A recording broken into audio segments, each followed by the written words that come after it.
Je vais peut-être aller servir les clients. J'arrive. Bonjour, bonjour. Ah bah oui, il y a du monde d'un seul coup, oui.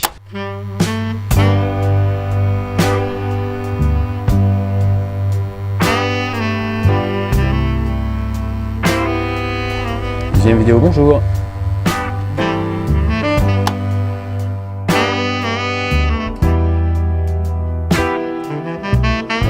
Il a ouvert en 1982. Bon, à l'époque, c'était pas ici, c'était dans un autre quartier de Paris. C'était un des tout premiers vidéoclubs. Et du coup, on sera forcément un des derniers. Donc voilà, on a traversé un peu toutes les époques avec le même succès. Bon, on est toujours ouvert, quoi. Un peu un survivant. Ouais, c'est que très tôt, la boutique s'est spécialisée dans la version originale sous-titrée, ce que ne faisaient pas les autres vidéoclubs. Donc du coup, on a été un peu à part. Et on propose énormément de films qui ne sont pas forcément sur le marché ou qui sont très peu distribués. Des tout petits films, ça va du petit film d'horreur au tout petit film d'auteur que personne ne va voir. On a vraiment des films introuvables, des petites perles.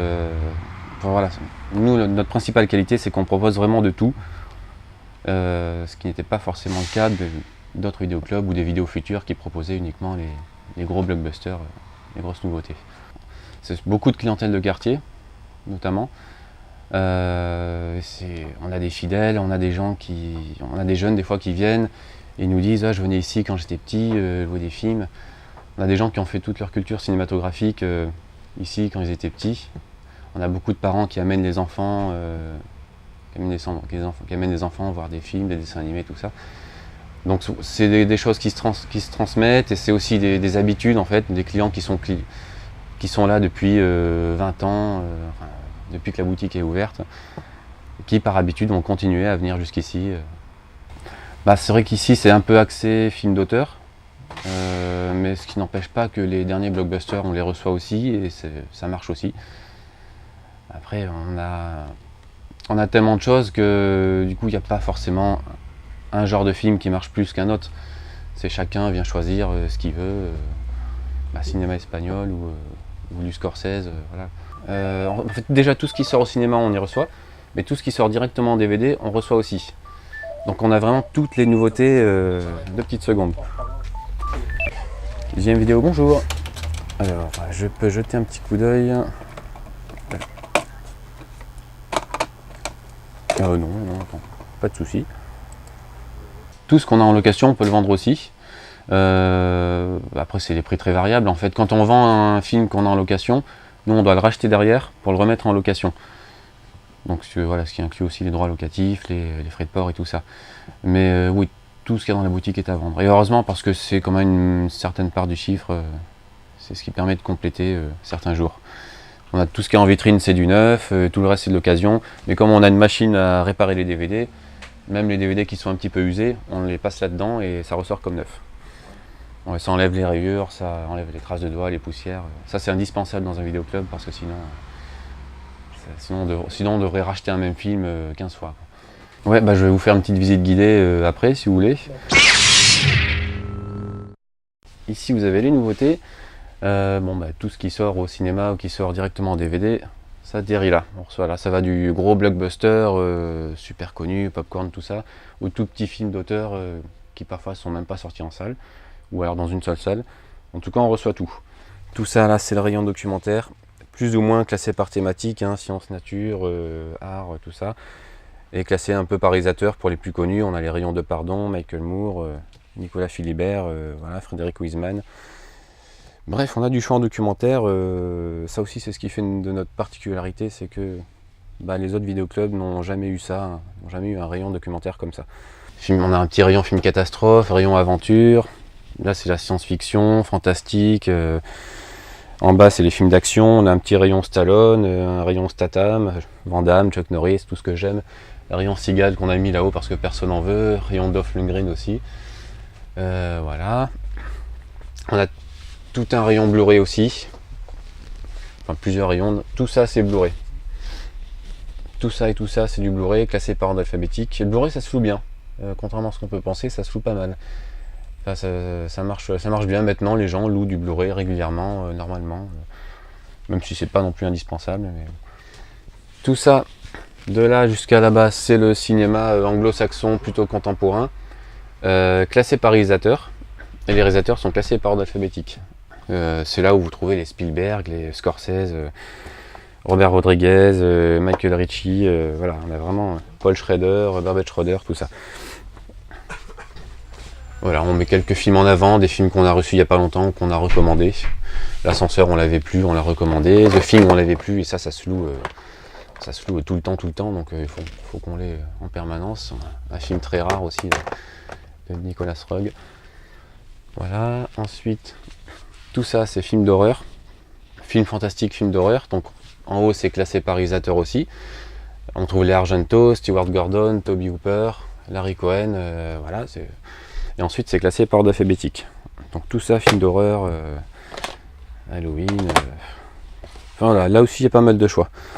Et on a même des trucs comme ça. Donc, on a même un rayon found footage.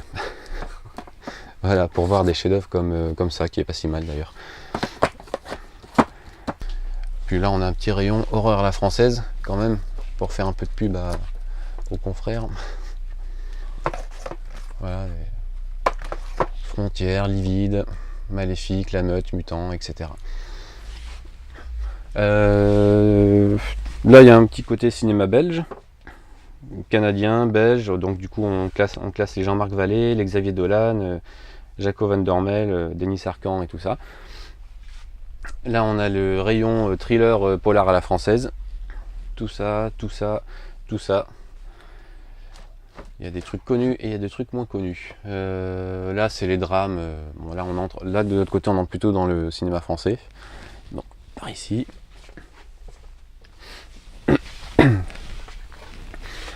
Là tout ça c'est les comédies françaises. Bon, ça se voit parce que c'est coloré et tout. Et il y a 90% de films pas bons. Donc voilà, tout ça c'est les comédies américaines. Donc pareil, hein, il y a un peu de tout. Là on met les. Il y a un rayon films musicaux, films de danse, biopic, musical, tout ça. On met là. On a les rayons aussi acteurs comiques, Adam Sandler, Jim Carrey, ça commence en bas, Ben Stiller, Mike Myers, etc. Là on met tous les drames anglo-saxons, films de costumes, mélodrames, tout ça. Voilà, on a aussi un rayon comédie anglaise. C'est très demandé, ça marche bien ça aussi, les comédies anglaises. Tout ça, c'est le cinéma français classé par réalisateur. Et les réalisateurs sont classés par ordre alphabétique, donc comme pour le cinéma anglo-saxon derrière, mais pour le cinéma français. Ceux-là, on va trouver les Chabrol, Truffaut, Godard et compagnie. Donc très complet aussi, hein, y a du choix. Ensuite, là, c'est le cinéma, c'est le vieil Hollywood, là. C'est là où on va trouver les grands classiques, les John Ford, Hitchcock, Fritz Lang. Voilà, tout ça, c'est un peu mon rayon préféré, tout ça. Donc j'essaie d'en prendre bien soin. Victor Fleming, voilà. Voilà, ensuite, là, il y a les films anciens, mais qui ne sont pas répertoriés dans les réalisateurs. On a quand même les Chaplin, les Buster Keaton, collection RKO. Voilà, il y a beaucoup de choses diverses et variées. Là, en bas, il y a les vieux films de guerre, on a les westerns. Alors là, on a les films classés par pays. Donc tout ça, c'est cinéma italien. Donc d'abord classé par ordre alphabétique, ensuite par réalisateur. C'est là où on trouve les Fellini, De Sica, Pasolini, Elio Petri, Dino Risi, tout ça. On a pas mal de choix là aussi en italien. Ça enchaîne directement sur le cinéma latino, Portugal, espagnol, brésilien et tout ça. Donc pareil, en bas, il y a Alex de la Iglesia, Alfonso Cuarón, on le met là ici, Luis Buñuel, Amenábar, Almodóvar. Voilà, il y a beaucoup de choses aussi ici. On n'a tellement pas de place que la collection espagnole on la met là et la collection italienne on la met là. Ouais, ça commence à déborder, on en a partout. Là, on enchaîne sur cinéma israélien, cinéma moyen et Proche-Orient, cinéma allemand, il y a le cinéma africain, Maghreb, donc allemand, Europe de l'Est, Russie, pays nordiques. En bas, il y a les Bergman, voilà, et compagnie, Kaurismäki. Et tout ça, c'est cinéma asiatique. Donc, dans le cinéma asiatique, il y a cinéma chinois, cinéma coréen, cinéma japonais. En bas, on a thaïlandais, on a le cinéma indien qui est là. Donc voilà, tous les Kitano, Kitamura, Kurosawa et compagnie, tout est là. Et le cinéma bollywoodien qui est ici. Cinéma indien, thaïlandais, mongolien, tout est là aussi. Voilà, et puis on a les dessins animés. Tout ça, c'est dessins animés. Bon, on a aussi cinéma pornographique, mais maintenant on les met dans... Ouais. Parce que maintenant, en fait, on les met, je vais pas vous montrer parce qu'il faudra pas le... Avant, évidemment, il y avait un grand rayon avec le rideau rouge et tout, à l'ancienne, mais bon, maintenant, il n'y a plus assez de clientèle pour ça et ça prend de la place. Du coup, on met tout dans des catalogues. Du coup, le client consulte les catalogues, il nous dit je voudrais celui-là, et nous, on va chercher si on l'a en stock. Puis ça évite de choquer les plus jeunes en mettant en avant. Maintenant, on a quoi? On a un client par semaine en client porno. Ouais, c'est pas. Bah, oui, c'est ça, c'est les habitués, hein. C'est vrai en plus. Maintenant, on remarque pas forcément. Hier, j'ai un client qui m'en a acheté 10 d'un coup. Je l'avais jamais vu. Bon, ben voilà, de temps en temps, ça marche. On pourrait croire qu'il y a moins de clientèle à cause du téléchargement, mais en fait, pas forcément, parce que dans notre clientèle, il y a beaucoup de gens déjà qui travaillent dans le cinéma. On a des réalisateurs, des acteurs, des techniciens, des producteurs. Et du coup, par principe, ils vont pas télécharger. Parce que ils bossent dans le cinéma, donc voilà, ils vont pas télécharger. On a aussi des personnes âgées qui ne savent pas télécharger, donc qui viennent louer des films ici. Il faut dire aussi qu'on propose énormément de films qu'on ne peut pas trouver sur Internet. Alors évidemment, il y a Netflix qui propose des films que nous, on n'aura pas forcément, mais nous, on propose aussi des films qu'eux n'auront pas. Ça, c'est complémentaire en fin de compte. C'est pour ça qu'on a aussi beaucoup de clients qui téléchargent, mais qui continuent à venir au vidéoclub pour rechercher ce qu'ils ne trouvent pas sur Internet, du coup. Yippee-ki-yay, motherfucker! Mon film de chevet, ça tourne. C'est Piège de cristal, voilà. Ça a toujours été Piège de cristal et ça sera toujours jusqu'à ma mort. Je l'ai vu 50 fois, je connais les noms des terroristes, les noms des acteurs qui jouent les terroristes, je connais les filmographies des acteurs qui jouent les terroristes. C'est le film que j'ai vu le plus de fois et que je peux revoir chaque année sans me lasser. Et donc, ça me fait toujours plaisir quand je conseille ici à quelqu'un qui n'a pas vu Piège du cristal.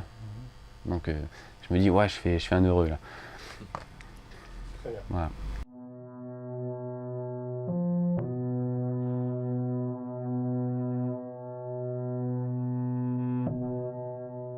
Quelques mois. Quelques mois seulement. Ça fait environ 3 ans, donc je sais pas si on peut dire que ça fait longtemps. C'est assez récent finalement. 98, ouais, 1998, ça va faire bientôt 20 ans. L'année prochaine, 20 ans. Et vous êtes toujours fidèle au poste?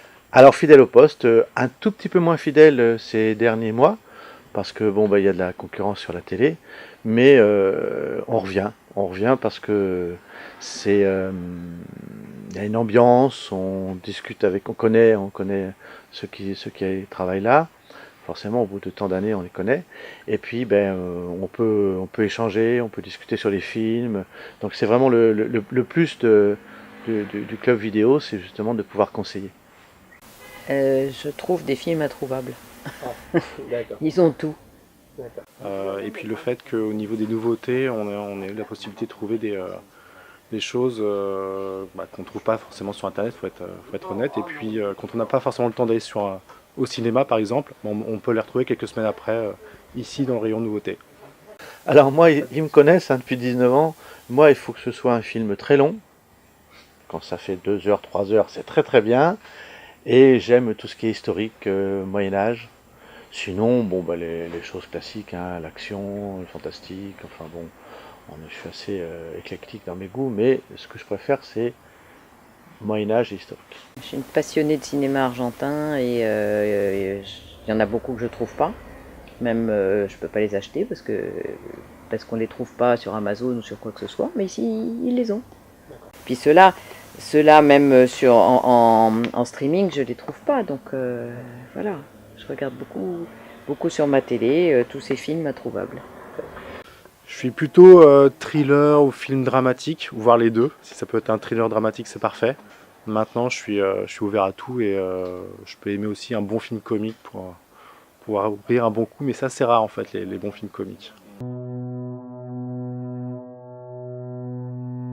qui se dégage parmi les autres, là, ce sera un film argentin, certainement. Ce sera Truman, qui est un film que personne ne connaît, qui est une merveille.